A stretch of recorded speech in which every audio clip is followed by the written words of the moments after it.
Good afternoon, everybody. I'm a little new at this, so I apologize if I'm still. Hey, mic check. So, if you guys know the rules, the way it works is if you hear something you like, fingers in the air, okay? I'd like to just state that it's an incredible honor to me to be here. As many, have been under the thumb of just this in, oppressible greed. I mean, myself, I've been looking for work. I've been a restaurant manager. I've been writing for years. But, I was facing homelessness 2 months ago because I have no idea how to pay my bills. And I think a lot of people fall into that group. Where a lot of people are suffering, and it's honest. It's suffering, and you can't be denied. And the rain may, you know, weigh us down, but it can't take our voices away. But more importantly, I'd like to talk today about honesty and dishonesty, because I think that our debates need to be honest for us to come to the conclusions that we need to strive for to solve these complex problems. So it's an honest debate to state that the mass majority of people in America have had their wages suppressed over the last 30 years, while the incomes for the wealthiest members of society have just skyrocketed. It's an honest debate to say that people who are denied health insurance can't contribute to our economy because they're just being having their lifeblood ripped out of their pockets. They can't fund their education for their children because they're too busy paying bank fees and high insurance premiums. It's an honest debate to say that people are suffering, and it's the role of our government to address that suffering. Now, it's a dishonest debate to continue to state that tax cuts for the rich are the answer for everything that's wrong. That when the economy is soaring, tax cuts for the rich are the answer. When the economy is crashing, tax cuts for the rich are the answer. It's a dishonest debate. It's an honest debate to say that the people who have the most ability to invest in America should invest in America. They call it taxes, I call it investment. And I'm more than glad to have my tax money go to invest in our education, to invest in first world infrastructure, to invest in a sane health insurance industry, one that does not profit off of people suffering, but provides the preventative care that allows us to be the consumers that drive this economy. It's a dishonest debate to lie about people, to drag their names through the mud. What Andrew Breitbart does is a dishonest debate. What Fox News does is a dishonest debate. And I don't have time for their nonsense, and neither do you. We stand before the Capitol here in Washington, and we don't have time for the next legislative session to answer our problems. We don't have time to wait for the next election so that they can bribe us with platitudes and then serve the wealthiest 1% when they're in office. One side filibusters on behalf of the rich, and the other side caves, and we don't have the time for it. And that's why we occupy. Now, people in the media like to ask me two questions. They ask, what are your demands, and how does this end? And to me, that says that they want us to make demands so that this can end. Our problems are not going away easily. When people ask me how are you going to get through the winter, I say, our problems will remain after the winter. When people ask me, what are your goals? It's such an obvious answer. We want good jobs with good pay and benefits. We want all the promises that you made to our parents, that our grandparents fought and died for. We want those promises to be held. We want our Social Security to pay for our parents' retirement, not to fatten the bottom line of some Wall Street CEO who would love to just take that money and hoard it. If they wanted to make a reality show called Hoarders, they should come down to Wall Street. I think they would get a really good idea what's going on down there. But the reality is, whether it rains or snows, whether the winter's cold or our southern brothers and sisters are warm, whatever the weather is, you know in your heart whether you have a warm heart or a cold heart. And to the cold-hearted people who don't discuss families, who don't discuss consumers or workers, they only care about one thing: corporate persons. And to me, if you wanted to describe a corporate person, I like to call it a vampire. It's something that never dies and lives off of blood. I'm here for human beings. I'm here for people. We should put people before profit. Our democracy should be representative of we the people, not we the corporations. And anybody who would like to defy that is standing on the opposite side of justice, and history will judge them duly and accordingly. But more to the point, it's about community. To me, Occupy Wall Street is about community. It's about building bonds. It's about being inclusive. It's not about tearing people down. It's an honest debate to occupy a public area and have a peaceful discussion about the future of our nation. It's a dishonest debate to take one instance of something horrible happening like rape and using that to smear an entire movement. It's a dishonest debate to pull 200 people and lay that at the feet of millions of people across America, across the world. When we occupied Times Square, we did not occupy alone. The entire world stood with us. In Spain, 350,000 people came out.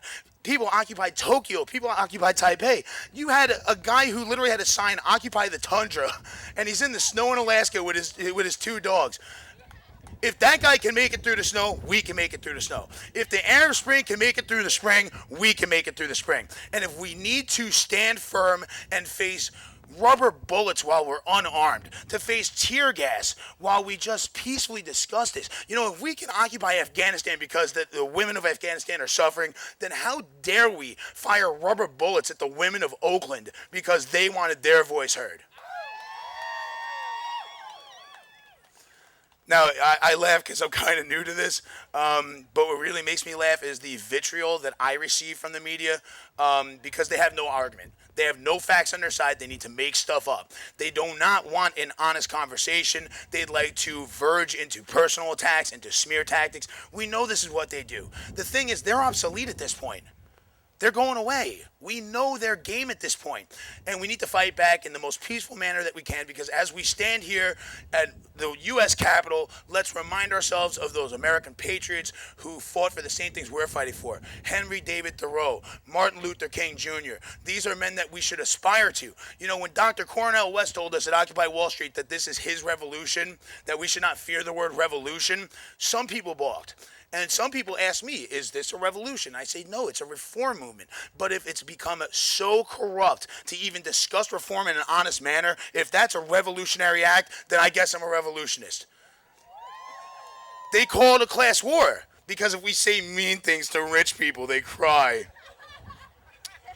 And you know what? With all the money they've got, if me speaking simple, honest words is an act of class war, then sign me up. Because it's a peaceful war on our behalf. We have no weapons but our voices. We have nothing but the numbers behind us in human bodies who are bearing witness to the crimes that are taking place. And when people come to me and they say, what type of demands are you going to make? I'll throw this out here just on my behalf. I'm not speaking on behalf of all of Occupy Wall Street, but this is me. I will not make any demands until the violence that is occurring against my brothers and sisters exercising their First Amendment right to freedom of assembly is recognized and stopped. There will be no demands until the violence against us stop. And next, there will be no demands until some of these guys go to jail.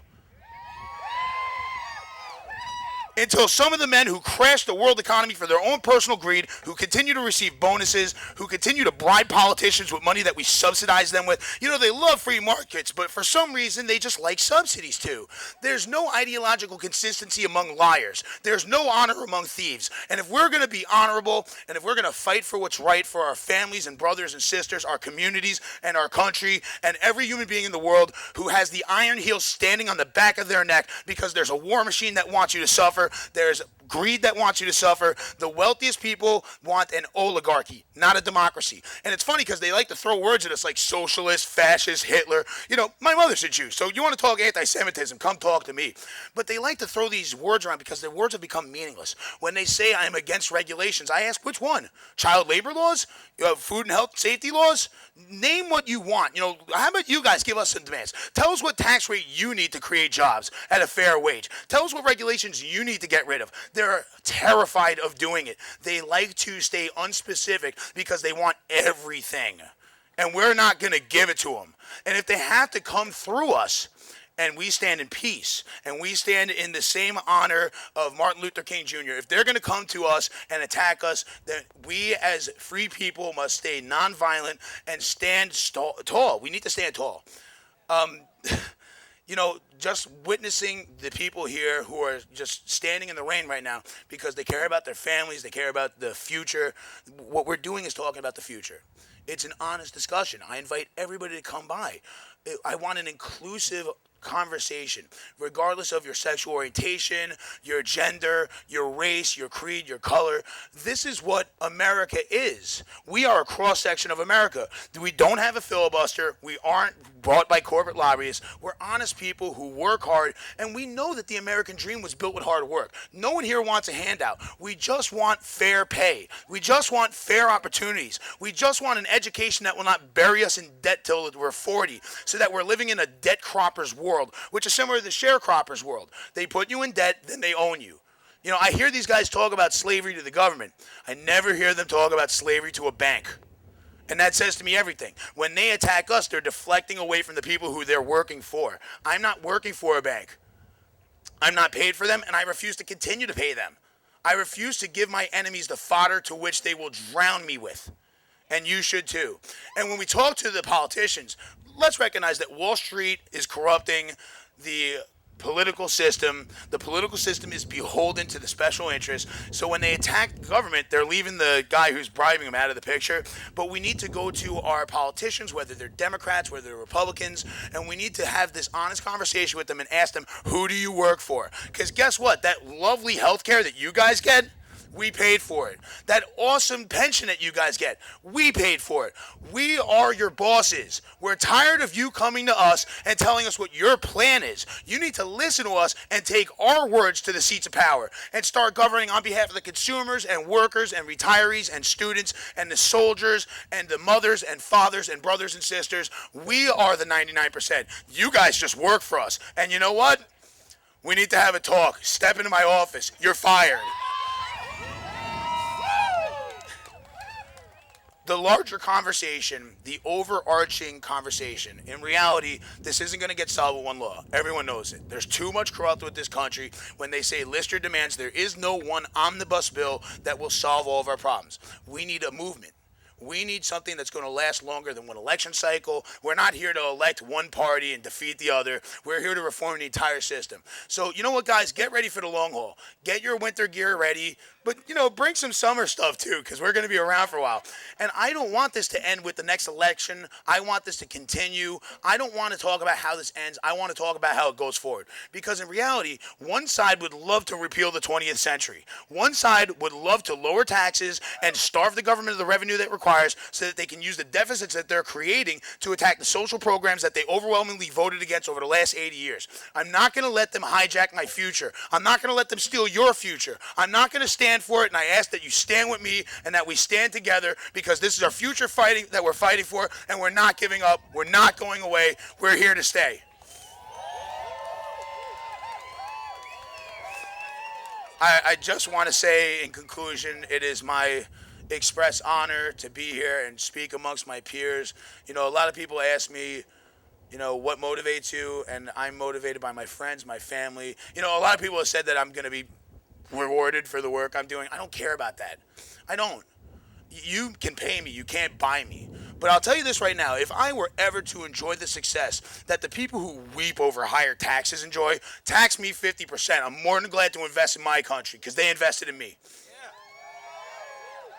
It is my honor and sole pleasure, and I'm just,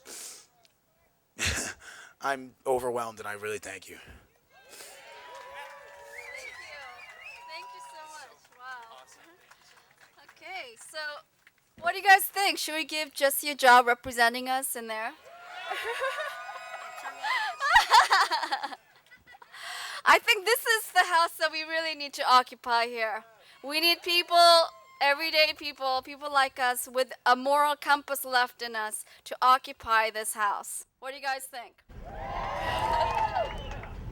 Okay, so Jessica English from St. Paul, Minnesota. She's a writer, college student, single mother of 4,